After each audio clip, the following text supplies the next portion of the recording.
I'm Senior Neighborhood Reporter Bobby Portavant here in Waco. Now, for many of us, our pets are just like our family members. But can you imagine having to say goodbye to your furry friend? Well, that happened to one woman who wanted to share her story with us. Tiffany Keller says that she took her pup Millie to the Animal Hospital of Waco recently for treatment. They told me that it would be about $2,400 to make her better. And I told them I didn't have $2,400 right then and there. And the only option they gave me was to surrender her. And I was very devastated at the time. I was crying. I was very emotional. I had my daughter with me, and they had me sign a surrender paper. Tiffany went back 3 days later to try and get Millie back and pay for treatment, but it was too late. She was told Millie was already adopted out. Tiffany believes someone within the hospital wanted Millie from the very beginning. Tiffany recorded the interaction during that second visit. I didn't want to take her out of here and her pass away. And that's probably what would have happened, to be honest. And that's why I left her here. Yes, ma'am.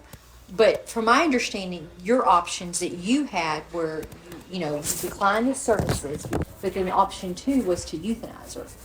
And so we came in and gave a third option of you could surrender her. I reached out to SPCA of Texas, the most comprehensive and longest-serving animal welfare agency in North Texas, to learn more about situations like this and how to avoid them.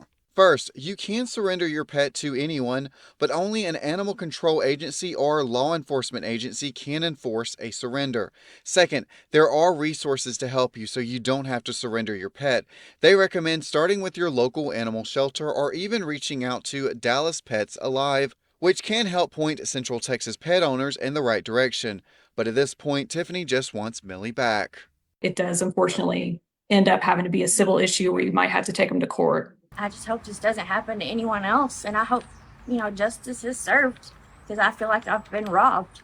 Animal Hospital of Waco declined to do an on-camera interview with me, but did send me this statement. The client declined treatment, instead requesting euthanasia, and signed a surrender form. One of our veterinarians chose to proceed with the parvovirus treatment for Millie, end quote. The hospital also tells us that Millie has found a loving new home. Now you can read their full statement and the surrender form that Tiffany gave me right now on our website. Reporting here in Waco, I'm Senior Neighborhood Reporter Bobby Portavant.